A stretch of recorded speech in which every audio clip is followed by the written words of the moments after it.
Time for another stock review. This time we are talking AI once again. We do a lot of AI on this show with the robot coming down the corridor.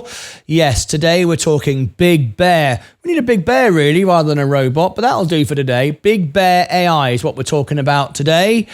Ticker symbol BBAI. Now in this review, you're going to get a very honest, open review. I'm going to share with you the balance sheet, the financials, the intrinsic value, whether it's a good buy for you or not. You can decide, but we will run a poll as well. I'll also show you the inside trading, who's buying, who's selling, profits, a insolvency score, profitability score. We'll look at the website. We'll take a back test on the S&P. We'll look at the latest news. We'll look at what's going on with the stock. All of that is coming up in this video. A lot to cover on this video. Now, full disclosure, I only own the S&P. I used to be in all these stocks, but I now only own the S&P. The reason for that is I want to be the most honest, real live channel on YouTube TV. We have a whole network of channels now. We have 3 channels and they're expanding all the time. And the idea is just to provide you the most honest, real information. We also have a Meet the CEO series where you can invite the CEO, and I'll tell you how to do that in a moment, onto the show. And they like coming on my show. I've got a host lined up. And the reason is because it's more open and honest than Bloomberg and CNBC and Mad Money. They prefer it. It's what they tell me. And that's what this is all about. So I'm completely impartial. I'm not sponsored by anyone, by the company to promote the stock. I don't take any sponsorship like that to promote this stock. I'm here just to give you the facts using the most advanced algorithmic software. So if you want all of that, this is for you. So tap the like button, smash the like button if you want to share this video out, and click subscribe and ring the bell if you want to subscribe for more stuff like this. All right, now then. As I mentioned earlier, if you would like the CEO on the show of the company, this is how you go about it. Below the video, and I'll give you links above my head as well, you will find a invite the CEO video. It's just under the top line of the description of the video, and you can send this video and the invitation to the CEO to them via email, investor relations, or on social media, X, Reddit. Post this everywhere. There's a group with this company, and they will hear about what we're doing. And then you can let them know they can come on the show. I never email, message anyone. I don't believe in selling myself. I don't think it's the way to go. People come to you. That works much better. And it's through you as well, the investors. And you can tell them that with our reviews, they do end up ranking #1 or very high on Google and YouTube with our reviews. So a lot more people will learn about the stock. All right. Okay. All that information is above my head and below in the description of this video. Right, let's start off nice and basic first of all, and then we will get a little bit more advanced as we go. Okay, so let's go straight into it and look at the basics and then work our way down. So we are talking AI this afternoon. Can you make money out of this? BigBear.ai. We like a bit of this. This is the future, but don't get carried away. We've got to make sure it makes financial sense. So first of all, let's go to the basic line chart. You can see it IPO'd here. Looks like it was a SPAC, the $10 mark. Yes, it pretty much was. Special purpose acquisition. Historically, they haven't done well statistically because just the way it is, SPACs don't tend to do very well, and this is no exception. Some of our favorite stocks, though, are SPACs. Virgin Galactic's a SPAC, and there's many others, but they're all suffering.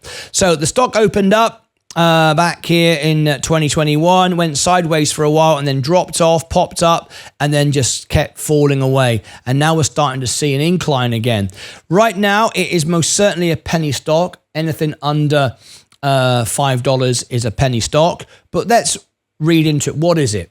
BigBear.ai Holdings engages in data-driven decision dominance and advanced analytics that provide its customers with a competitive advantage in a world driven by data that is growing in terms of volume, variety, and velocity.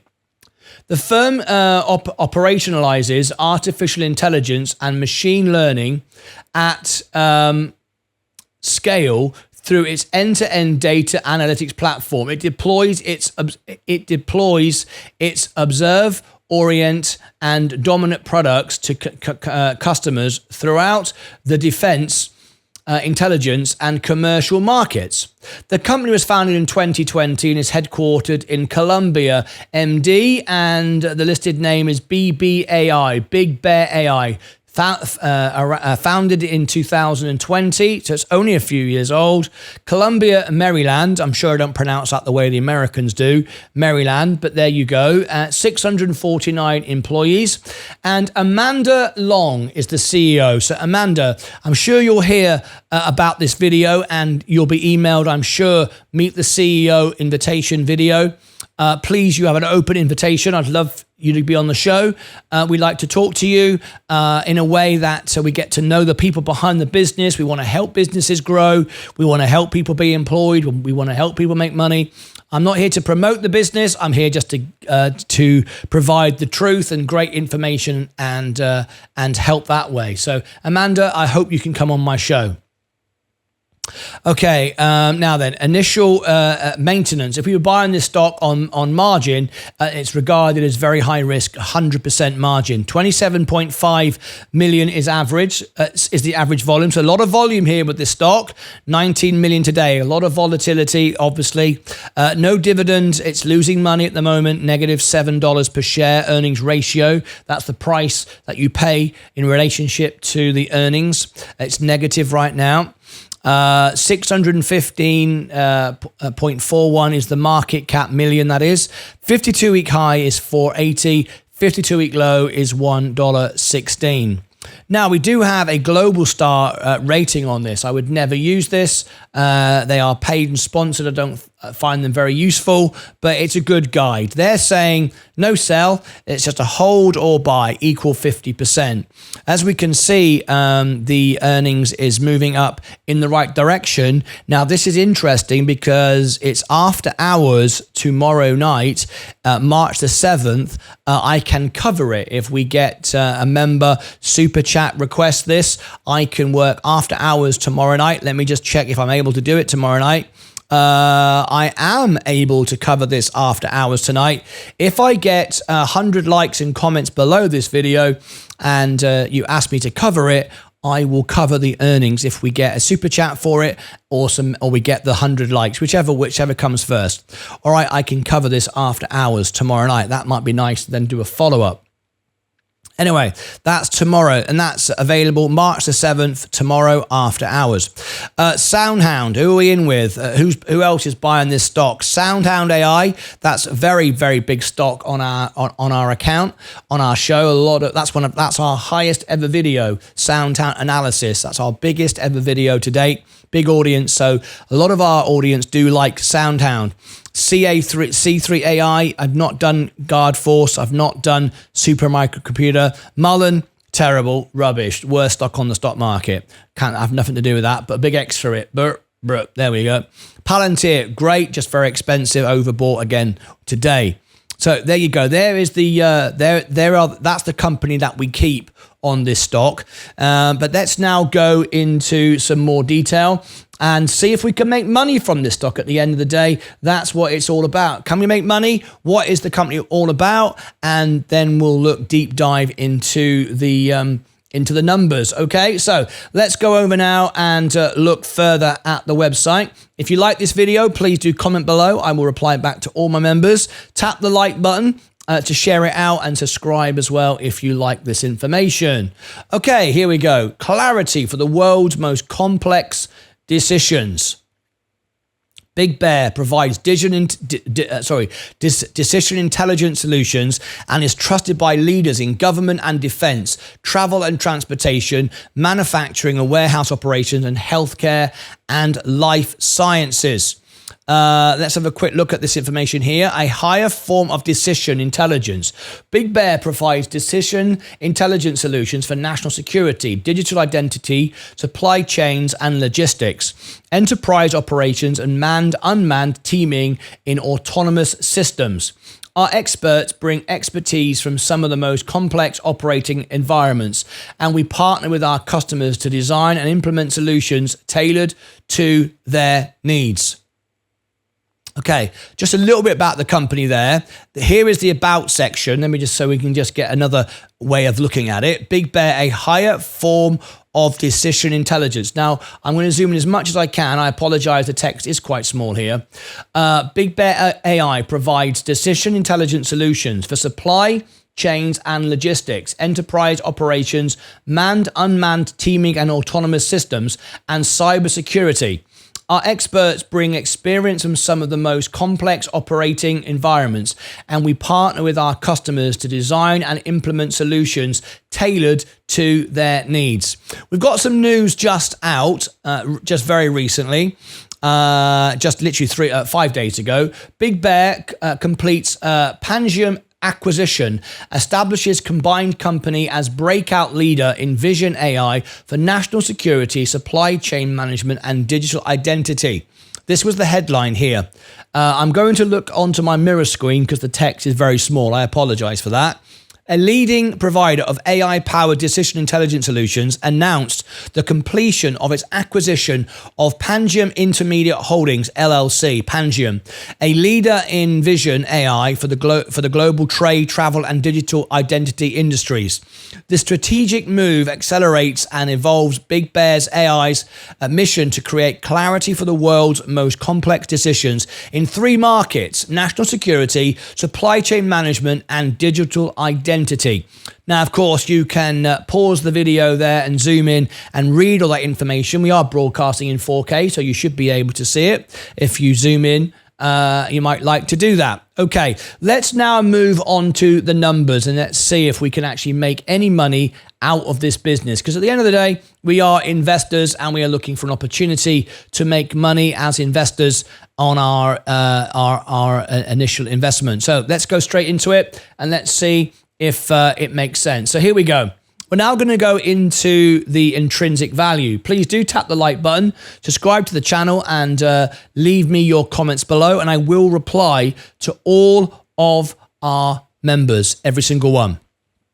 The intrinsic value says it is overvalued on a base case by 26%. Overvalued by, if we value it at 324, it's overvalued by 17%. Worst case scenario, overvalued by 33%. Now, for a high growth industry like AI, I'm prepared to pay over 25% because people are buying it ahead of the stock price, but then it grows into it. Any more than that gets a bit expensive, but we're at 26, so we're right on the cusp of it being a stock that I would buy. However, remember, I'm only in the S&P for full transparency. Let's see if it comes with any warnings. It does. BBAI's intrinsic value estimate is unreliable because it is based only on multiples and doesn't use a DCF valuation. We don't have enough information, so we can only give a best guess, I'm afraid. What is intrinsic value? You might want to pause it at that point there and read what the intrinsic value is. Okay. But it's unreliable. It's a guide. What's much better is looking at the balance sheet, the profit and loss, the margins, which is what we're going to do, the inside trading. All of that's coming up next. Let's run a real-time back test. This is a valuation back test. Correlation is 4%, so you can see how often that the stock reflects the valuation. Okay, very, very important that. So there you go. Again, you can pause that if you want more information there. Fundamental analysis. Now, we had a Q2 earnings. It looks like we've got another earnings tomorrow. And again, I can cover this afterwards and do an update if anyone super chats it and requests it. we can do that. I'm making this in a live video, and Omar, who's not one of my members, is asking the question, why do I only look at penny stocks? I don't. I've done over 100 reviews. Many of those are not penny stocks, including Amazon, Apple, and Microsoft and Google. You just see so much of what I do. You're asking that question, but no, I've done over 100 reviews, and I review any stock my members request. You're not one of my members. If you become a member, I'll do whatever you want, including Amazon and Microsoft, if you like. I've just done Tesla. So I've reviewed all those stocks. Okay, let's move on. Let's see what was said here just on the Q2 earnings. We've got the new earnings coming up tomorrow. At the end of the second quarter, the company saw its backlog increase by 5% to 206 million.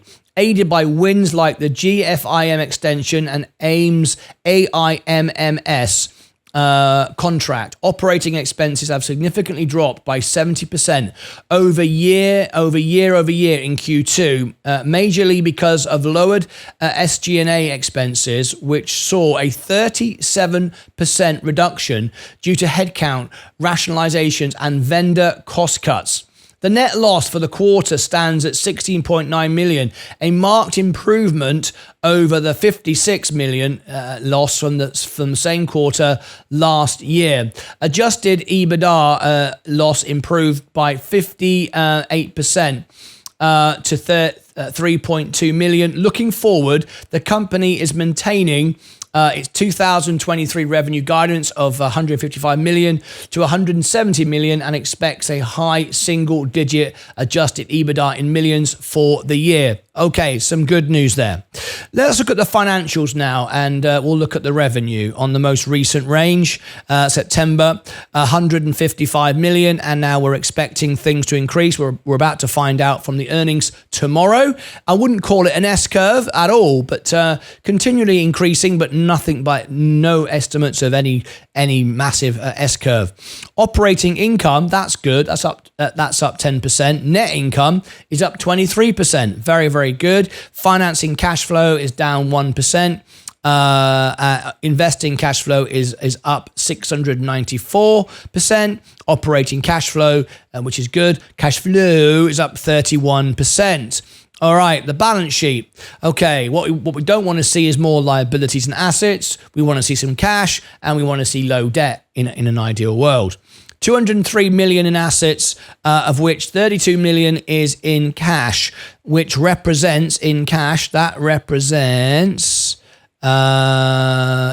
about 16% of our assets. That's nice. That's good. 255 million. Unfortunately, though, we have more liabilities than assets. That's an upside down balance sheet. We don't like that. We don't like to see that. But let's have a look. Is it long-term debt? Yes, it is. 193 million is in debt. So we've got just about as much debt as we do have assets. It's long-term debt, 75%. So we've got a bad balance sheet.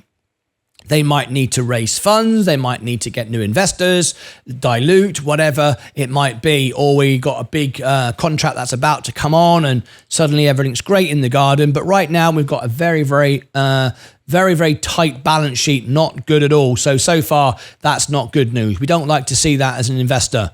We want plenty of cash and low debt. Gross margin, at least in the current climate with high interest rates, 25% margin. Now, we don't know how good that gross margin is. We have to compare it to the competition. I would imagine in the AI space, that's rather low. But again, we can compare to the competition later. What about the free cash flow? Look at this. Free cash flow. The last value is negative 31.5 million. A conversion rate 46%. So free cash flow, not good either. Let's have a look here. Now, we've got a profitability score of 39. So even though the balance sheet is 41%, it could have been a lot lower, but it's due to some profits here holding it up. We've got low DE, short-term solvency is good, but long-term solvency and positive net debt is not good. It's only because of the the current situation and the sales we've got now and the guidance and the profitability, how we should have a 41. I would have expected it actually to have been lower than that, but there you go. It's not as bad as I originally thought from looking at that. So there you go. There's the profitability score and the solvency score. Now, looking at Wall Street though, worst case scenario, 48% downside. Not good at all. 12% downside on the average. Only if you look at the uppermost forecast, it's 21%. Is it worth risking a company just because it's got AI attached to it? I would say no. I would say no. Even though that balance sheet, that solvency score wasn't as bad as I thought, why would you risk investing on a company at the moment with such amount of liabilities and debt in a very difficult climate, lots of competition, people are overbuying it just because it's AI. We haven't got an accurate intrinsic value. The valuation 21%, well, you can get 15% or thereabouts, 12.5% with the S&P without any sort of relative risk. I don't know if it's a good idea to buy this at the moment. The competition, I will give you the links for the competition later on if you want to compare the competition. Now, inside trading, we've also seen inside trading. Admittedly, this was back in, what date was this? If I zoom in, this was back in, why isn't it showing? Normally comes up when I click. There we go. This was back on May 26, 23. Nearly a year ago, they sold 58.6 million and they bought 192,000. So nothing measurable. Now, that's not always bad, but what we want to do is buy before they're buying. But you can see we've got some selling even recently, December 13th. Not a lot, 181,000, but we do have selling from the inside recently. So there's nothing to attract me to this stock, so it's definitely not a buy for me so far. We've not got a good balance sheet. We've got a lot of debt, a lot of liability, high interest rates. Insiders are selling, not buying, and Wall Street don't like it. Even though the solvency wasn't as bad as I thought, I don't see things great at the moment. What about latest news? Well, 1 week ago. Let's have a look. Let's have a look. Is that relevant? Or no, let's go for this. No, that's a bit old, but we will just catch a word from the CEO just for a moment. Here we go. Thank you so much for joining me today. It's great to speak with you. Thank you for having me. This is the CEO. This is Mandy Long at the time. Let me just check. That's still the CEO. Yes, it is. It's the current CEO. Let's see what she has to say. This was 8 months ago, but it's nice to get an introduction to the CEO. All right, so let's start a little bit at the beginning. What specifically does BigBear.ai do? So we are an AI-powered analytics and decision intelligence company. Our mission is that we help to create clarity for the world's most complex decisions. I think one of the things that's a common misconception about BigBear is that we are an emerging or a new company. We're not. We've been at this since 1988, providing advanced technologies to autonomous systems, cybersecurity, and supply chains and logistics. Yeah, I mean, all the rage right now in markets is around generative AI. So when we do talk about AI and what those technologies, capabilities, applications look like at BigBear, I guess walk me through this moment, this tipping point technologically that we're in.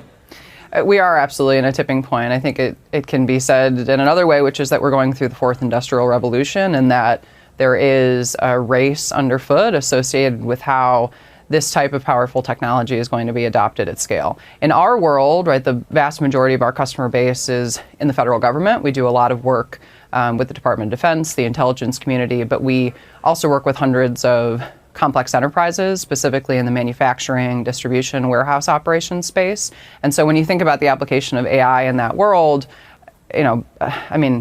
opportunities abound. And so for us, where we're focused, so specifically if we take supply chains and logistics, we do a lot of the discrete event simulation capabilities. Digital twin, right, is the current term for it, but we've been doing it for more than 20 years. And so we support organizations in dealing with a lot of the disruption that's happening right now in the global markets because supply chains are not open and free the way that they even were a couple of years ago, and so organizations rely on us to support them.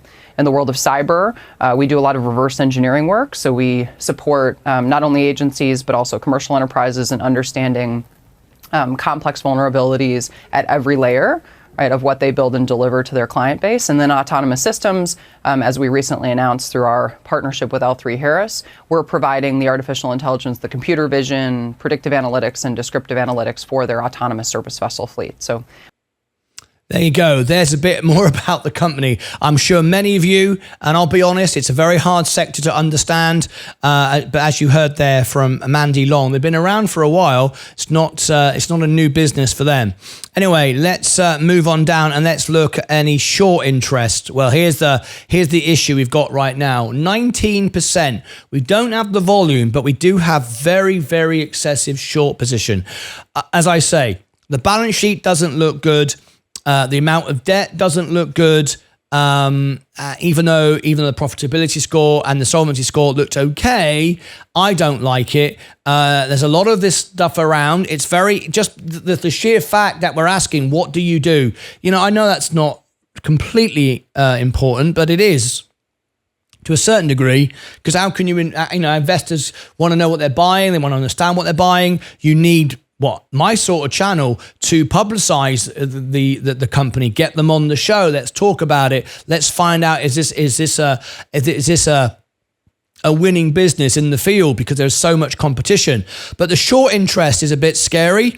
19%. Also, I don't like the fact that insiders are selling. That's not good. Wall Street don't like it either.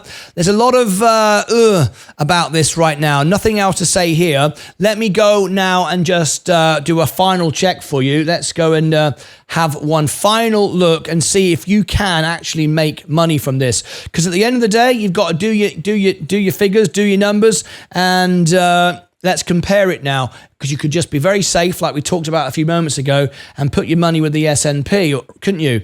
Which is what I do. Tap the like button, share this video out, and subscribe if you like this content. Okay, let's have a look at it. Now, if you put in 2022, that's as long as it's been public, I'm afraid, very short, even though they've been around a long time, that they've gone public to raise funds. If you put $10,000 in 22, just 2 years, your $10,000 is worth $11,000 now in the S&P 500, whereas your Big Bear is $10,000 down to $6,000. We had a spike when it first came out. That typically happens with a SPAC, especially back then in 22. Everyone got excited about SPACs. Up it went. It's never good. I've had no real great experience with SPACs, I've got to be honest. Pops up, sells off, and now it's not really done much since. So is it an opportunity to buy now? Is it a discount right now? What do you think? Let me give my final thoughts on this one. Big Bear. Well, I would like to offer the hand to Mandy to be on the show, an invitation. Perhaps my investors here would reach out to her. If you click above my head, you'll find all the links to Alpha Spread and everything else. Down below in the description, you'll find more links as well. But you'll also find the invitation to the CEO video. Send that along with this video. Social media, Reddit channels, X, email, investor relations. And it's best coming from you. That's how we're getting all the CEOs on the show. There's lots of them now lined up.